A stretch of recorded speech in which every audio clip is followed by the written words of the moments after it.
Chapter 11. Smith. Marcella's reluctant, but I don't care. I have one goal, one focus, one way to end this night. And all of that revolves around her. She gets in the car when I open the door, and then I say, "Scoot over," before sliding in and placing my hand on her leg. She draws in a deep breath that I almost miss due to the soft clunk of the driver closing the door. "Are you afraid yet?"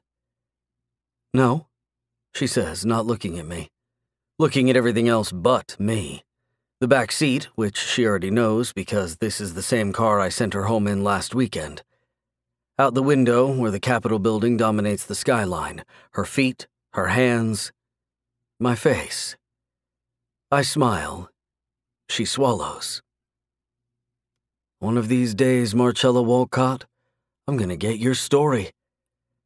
"I wouldn't hold my breath for that," she mumbles, turning away just as the driver gets back in. "Why not? It's a secret?" A long, deep inhalation of air. The car moves forward and I settle in. The drive over to her place is short, practically over by the time her shoulders relax. But maybe it's the thought of home that relaxes her. We pull up right in front of her townhouse and I'm out of the car, extending my hand. She takes it and I help her step out of that world and into this one. More silence as we walk up her front steps. She starts digging into the decorative clutch she's using as a purse for her keys, but I'm already unlocking the door. "You have a key to my house?" she snaps. "What did you think I was doing on Monday?" I practically laugh the words out.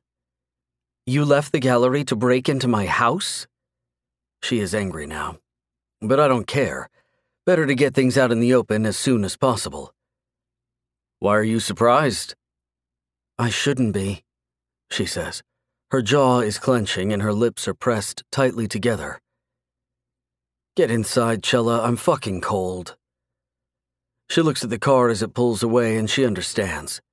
She knows what's happening, what she's got herself into, or at least she's telling herself that. She's busy rationalizing this as some sex experiment, something she'll walk away from in a few weeks, probably. Something dirty, yes, but very, very temporary. She will have her fun, we will have our fun, and then she will get out. So she thinks. I grab her arm when she refuses to move and push her across the threshold, dropping my new set of keys into a tray on the side table and locking the door behind us. I turn to the alarm panel on the wall and arm it. "You have the code to my alarm? How?" I just smile as I take off my coat and hang it in the coat closet. "Did you really think I wouldn't?" Small chuckle from me. "Fool me once, Marcella. You locked me in that first night. I wasn't expecting it. My research shows you almost never use the alarm. Which is stupid, I add. This neighborhood looks nice. It's got streets lined with multi-million-dollar houses. But it's fucking downtown Denver, Chella. I thought you were smart." I leave her standing there in the foyer as I make my way through the front room, past the coffer-paneled fireplace that separates the front room from the dining room, and then into the large kitchen that shares a space with a nicely appointed family room. The small, slow clicking of high heels follows me as I reach into the fridge and take out a bottle of 1995 Clos d'Ambonnet. "We should celebrate," I say, taking the champagne to the island where I have 2 tall fluted glasses ready. "Why are you still wearing your coat?" "What's happening?" she asks. "What do you mean?" I ask, popping the cork on the champagne. "You just signed a contract." "Yeah," she says, her voice a little louder as she recovers from her shock. "But you didn't know that. You got my key 5 days ago, so why the fuck don't?" I say in a loud, firm voice as I put up a hand. "You don't talk to me that way. Understand?" She exhales, like she was holding her breath for a few seconds. "You didn't know I was going to sign." "I knew. And I was right, wasn't I?" "And if I didn't sign, then what? You'd still have my key, my alarm code? What if I wanted to— Oh, for fuck's sake, shut up, Marcella. You're ruining my night." She blinks at me. Twice. Okay, look, I say. I'll tell you what. I'll help you tonight. It's an adjustment. I get it. I step around the island and start unbuttoning her coat, but when I try to slip it off, it gets stuck because she's still holding her little clutch purse. I take it from her hand, place it on the counter, and take the coat to the front closet by the door.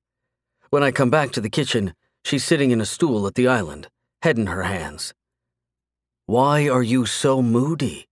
I ask. I'm starting to get annoyed with her. She lifts her head up and stares at me while I pour our drinks. What? I ask. Answer my questions. If I didn't sign, then what? You'd keep that key, wouldn't you? It doesn't matter, Cella. You did sign. Do you want out already? Because you can tell me to fuck off and I'll be happy to fuck off. We stare at each other for a few seconds, maybe 10 or more. She is silent. I hand her a glass and she takes it. See? I say. It's not so hard. What should we drink to? She looks at her champagne, just staring at the bubbles in the light amber liquid. She takes a deep breath and says, I'm going to give it a week. Why? I ask. So I can see if this is something. No, I laugh. Why not get out now and be honest for once, Cella? You're such a bad liar. I come around the island to her again, place my hand flat on her knee, slip it under her dress and press my fingers against her pussy. Her gaze slowly lifts up to mine. Just say it, I whisper, because I get it. You're turned on, Cella. I slide my fingers into her, making the wetness pool around my skin. It's erotic, right? The thought of the three of us sharing you? She swallows hard, but she nods her head. My eyes search her eyes.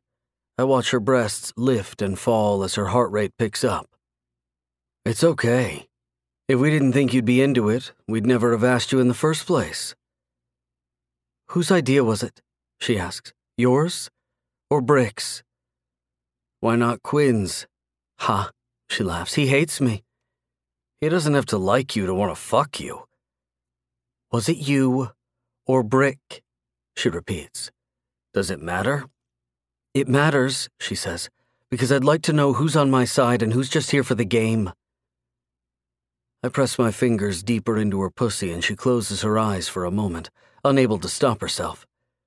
I move close, erase the space between us until her knee bumps up against my hard cock. We're all here for the game. It's just a peek, Marcella. A little glimpse into the forbidden. Just some filthy, taboo sex and nothing more. Don't read too much into it. But don't take it for granted either.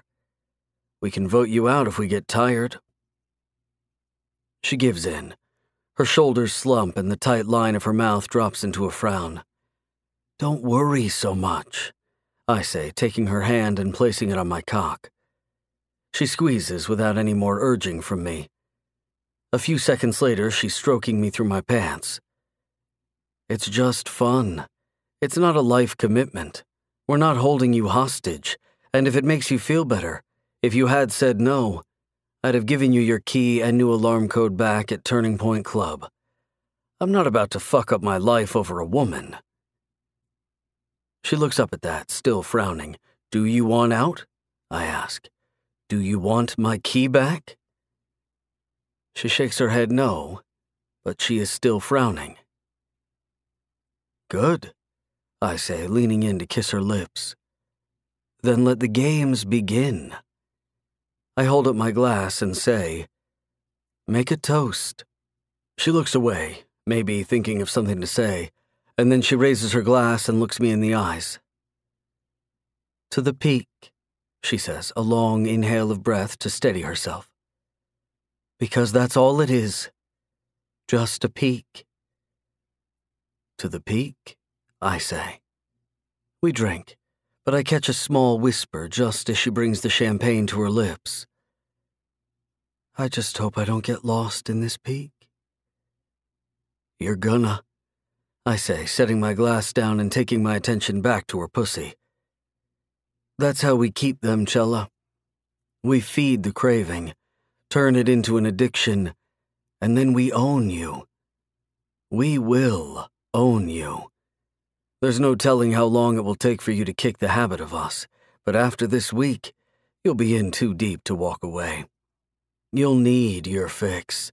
You'll see what I bring to this little arrangement. You'll want Brick to do things to you that will make you feel shame. You'll fall for Quinn and his contagious personality. She laughs and breaks a smile. I don't think so. You don't know him yet. I know him very well, and I know he'll be the first one you fall in love with. Come on, she says. That's never going to happen. I know what this looks like, but it's not what it looks like. Liar, I say. You're hanging in midair right now, and what happens next is just gravity. I kiss her again. She responds with her tongue. We linger in the kiss as I insert another finger into her pussy and my thumb finds her clit. She's moaning when the angel on my shoulder surfaces. Just for a moment. So I do my good deed for the day. I warn her with a whisper into her mouth. Just don't fall too hard, Marcella Wolcott, because that's exactly when we'll cut you off.